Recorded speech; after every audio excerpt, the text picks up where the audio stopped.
What's up, guys? Today we're going to be talking about the rise of anti-work. Now, a little bit of backstory on myself because I think this is kind of important to frame the video. I am very much a capitalist. I participate in the traditional financial systems. I own stock, and generally I'm pretty happy with the current system and my trajectory in life thus far. But I think there is a lot of good that's come out of this, and a lot of good has come out of the overall COVID Great Awakening, reset, whatever you want to call it. I think there's a lot of good here. So, some backstory on myself, and the last traditional job I had that I quit was a welding job. Many of you guys know I'm a welder, something I picked up, I guess, in the last few years. I was working 60 hours a week for months and months and months and months and months. It was fucking insane. Mandatory overtime, 60 hours a week. The money was great. The people were awesome. And honestly, I didn't even mind the work that bad. But the thing is that is brutal. Day in, day out, 60 hours a week, only having one day off. And that one day that you have off isn't really a day off because you're doing laundry. And you can't really do anything you want to do because you just don't have the energy because you got to go back to work. And this is a physical job. I mean, I was in pretty good shape. But you just don't feel like doing anything under one day off, and you're almost anxious because you know you only have one day off, and you're just looking at the time knowing like, oh, I only have 5 more hours off before I got to go back to bed and do it all over again. It fucking wears you down, which is crazy because I actually did like the job, but the hours were just crazy. And I'm not somebody that's really against working overtime. Like, I get that, shit needs to get done 60 hours a week during the busy periods, or I get that. It's welding, that kind of comes with the job. But months and months on end with no end in sight. I remember they put up they would post our hours every week, letting us know if we had to come in on Saturday or whatever. And they just put 60 hours a week until further notice. And that just fucking crushed everybody because you never have any time off. So, I ended up quitting. I ended up quitting the job because I was just going crazy. Like, it was. I got to the point where I couldn't sleep. Like, I don't know why I couldn't sleep, but I just couldn't fall asleep even though I was tired. I think that was my brain just telling me, like, you got to stop. And the craziest thing is that 60 hours a week, there were some people there that were working 72 hours a week. This is one of those places where, like, 60 was the minimum, but if you wanted to work more, you could. That's how behind they were. And there were I knew people that were working 72-hour weeks regularly. I can't imagine doing that. That is fucking crazy to me. And I guess if you need the money, then you're more motivated by these kind of jobs. But I don't really need the money. I made a lot of really good investments in 2020. 2020 was a pretty groundbreaking year for me in terms of investments. I did pretty well that year. So I don't really need the money. So maybe that's why the 60 hours a week, I just can't be fucked. Like, I don't think I'll ever do that again because, it's one of those things where unless you've done it, you really don't understand, like, how much that wears on you. And keep in mind, I have no kids. I have no serious commitments outside of work. I'm not like a little league football coach or have family commitments or participate in any sort of like church, social group, whatever. None of that, dude. I work, come home, play video games, chill out with the dogs. Like, that's all I do. And I was still burned out. So I cannot imagine 60 hours a week with a kid, or some of these guys working 72 hours a week with kids. Like, I cannot imagine that. So COVID has really just flipped this whole thing on its head, and people have started to kind of realize that maybe the money's not worth it. Like, maybe it's not worth it to not have time and to just be continually burned out. And I think the biggest factor and the biggest like awakening moment is both parents working. If you're somebody that's got kids, does it really make sense for both people to be working with how expensive childcare is? Especially if you're kind of just working a job, like I'm welding for me is very much a job. It's not like a career. I quit all of a sudden, just snap my fingers and quit. I could find a new job tomorrow. This is not like a career where I've got like a long interview process. I can come and go in and out of it. It's not a big deal. But if you don't have a career like that where you're making like big bucks, does it even make sense for both people to work when you factor in all of the benefits you get from just having one person working and the other person, raising the kid? Like, how crazy is it that we're like in a world where that's pretty common for the government or a fucking daycare to raise your child. That's fucking wild. So benefits are obviously you get to raise your kid, and how much quality time are you even spending with your kid if both parents are working like 40 to 50 hours a week? Like, yeah, you might hang out with your kid, but are you doing anything like of substance? Do you even have the energy to do anything of substance? And by the time you get home, like all you're doing is cleaning, groceries, chores, laundry, other, changing the oil in your car. Like you don't have any fucking time if both people are working all the time. It's crazy. So I think that people waking up to the fact that both people working doesn't really make sense in a lot of cases. I know that my family owns a local business, and we lost one of our receptionists who just kind of was like, it kind of makes more sense to stay at home. And to be honest, it probably does for her. Because she's got a kid and costs of childcare plus all the other benefits of, taking care of the house. Makes a lot more sense to stay at home. That's what she did. So that waking people up, I think, is genuinely a very good thing. And also just the lack of the disincentivizing rabid consumerism. And I'm not one of these people that's like, consumerism is the devil, blah, blah, blah. Like, I get it. Consumerism is good. It's good that people spend the money. We have a booming economy. Like, I own stock, dude. Like, I heavily invest in the stock market. It's very much in my own interest for the S&P 500 to just continually go up, which means more and more people spend money. But maybe you don't need the newest pair of Yeezys or a boat. I worked with some people that would work 72 hours a week and then go and buy a boat they'd use for 2 months out of the year. And that was just crazy to me. Like, is that really worth it? Like, is it really worth all that time for a boat? I mean, maybe it is, but that equation never really made sense to me.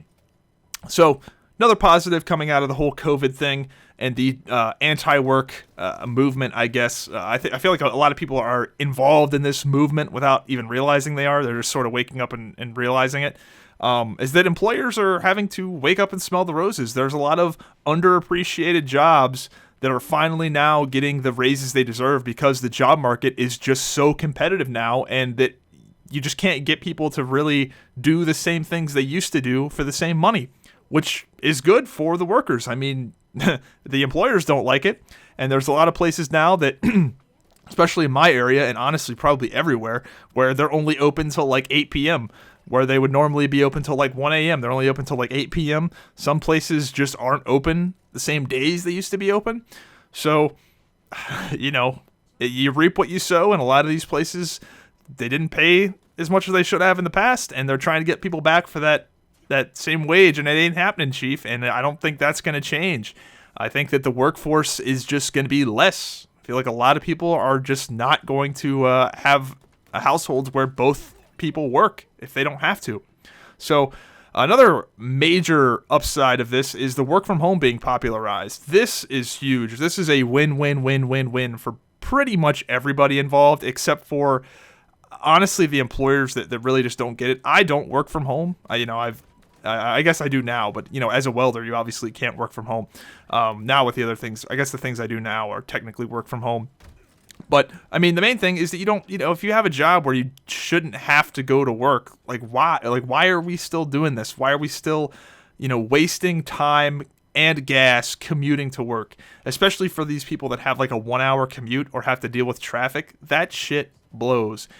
And not only does, because you're basically making your 8 hour workday a 10 hour workday, 10.5 hour workday, adding all this stress, the cost of gas. I mean, it's just dumb. Now it's also easier to find new jobs across the country. My fiance is in a field where she could get a job on the West Coast despite us living in North Carolina. So it's opened up the job market for the employees as well as the employers. It's easier for employers to fill these jobs, these work from home jobs too. Also, working from home, it's easier to just manage your life in general. Like if you need to let your dogs out and you work from home, that's not all of a sudden a major event. You just open the door and let them go out. If you have to go to the office, that's obviously much more difficult. You can take care of your household chores a lot easier if you work from home. If you're doing laundry, it's really easy to take clothes, to stand up from your desk, go to the washing machine and take the stuff out of the washer and put it in the dryer and then go back to work. Like it just makes so much more sense. And even if you don't work from home, you should be happy about the work from home thing because there's a lot less people on the roads. I know that when I had noticed it immediately with COVID that there's just a lot less traffic and a lot less like bullshit. So I don't know. That's a win. Everybody wins on that one. So those are all the positives of the anti-work movement. And generally, I think there are more positives than negatives, but the extreme side, which honestly, the anti-work subreddit has been trending more towards the extreme sides, which is unironically, full-blown communism is now what a lot of people are advocating for, which is obviously dumb. I mean, I'm sorry if you think communism is actually a good idea, but it's not. Like, without sounding cliche, like there's a reason why it never ever works ever. It's because humans are greedy and we work off of incentives. Things have to be incentivized correctly, otherwise we will exploit them endlessly. It's in our nature. Now, capitalism obviously isn't perfect, but like, come on, like there's a reason why it keeps happening this way. There's a reason why the patterns keep happening over and over again. Like, let's be honest. So we've got full blown communism, and then we have every boomer is evil. This is just so cliche because every generation thinks that the old people just don't get it. Our parents said that about their parents. It's almost a rite of passage at this point, and that's just another thing. But I think probably the most problematic thing is just the weak mentality. Like, there are just a lot of very weak mindset coming out of this anti-work subreddit, and just very negative, pessimistic. I'll never get out of this. My life sucks. It will always suck. Everything is shit. It will always be shit. And just a bunch of, honestly, fucking losers. Just a real loser, crab in a bucket mentality there. And it's bad. Like, it's bad. And a genuine lack of understanding about incentives and how human beings actually like work, like why, like how it actually works. So that's probably the worst thing. And the thing to consider with anti-work is that it's not a bunch of winners in here. You're not seeing people that are thriving in the current system generally. Now there might be some LARPing posts where it's like, I make millions of dollars a year and I'm for you guys. Like, there's probably a bunch of people that are lying and saying that, but for the most part, these are people that are not doing well in the current system and want to effectively flip the table over. Like, they're losing Monopoly and they want to effectively just take the table and flip it over like Boogie in that one video. That's what many of these people want. These aren't people that are like winning and thriving. A perfect example I could give for you is, like, imagine you're a basketball player and you're really bad at free throws, and now you are advocating for the removal of free throws from the game. I don't think free throws should even be in the game. Now, it's really hard to hear this person out when they're terrible at free throws. Now, if this person was good at free throws and they were also advocating for the removal of them, it'd be much easier to listen to these people. Like, a lot of these, like, communists, anarchists, like, they're just fucking losers. So it's really hard to take them seriously when it's not the anarchists that, like, it's not some guy that started his own business and grew it into like had a small business and grew it into like a medium-sized business and now has like 6 employees that is an anarchist. Like, generally that's not what's going on. So, I don't know. That's kind of where I'm at with anti-work, is that there's a real mentality of it's honestly a bunch of fucking losers. But that doesn't discount all of the good things I said about them previously. Like, there's a lot of good to come from this, and I think generally there is more good coming from this than bad. But on the extreme end, it seems like a bunch of fucking losers. So, it's both. Like, it's just like a lot of things in life. It's a gray area where, like, maybe both parents shouldn't be working 60 hours a week, but also you should probably have a job and contribute in some way productive, right? Like, I don't know. Now is the best time to ever be alive. Like, today is the best time to ever be alive. The only time that will be better than today is tomorrow, and so on and so on. That's my genuine feeling. So, with that said, I do not think we're going to be going back to normal in terms of, like, I don't think we're going back to, the regular pre-COVID workforce and pre-COVID levels of consumerism, which has me a little worried about the stock market valuation right now. I'm a big stock market guy. I honestly think it's overvalued, just because unless this has been factored in. Now, there's a lot of people smarter than me that actually work at all these hedge funds and shit, but unless they factored in the fact that Americans are not going to be as, rabid consumerists as they have been in the past, and people aren't going to just go back to work, I'm a little worried that, like, why are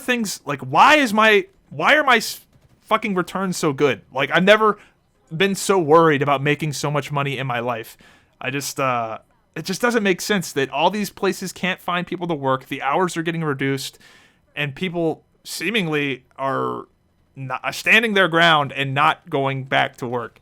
So people have less money, presumably will eventually start spending less money, once they run out. How is everything still going up, dude? I don't see it. But let me know what you guys think in the comments down below, where you stand on the whole anti-work thing. So I'll see you in the next video. Have a good one.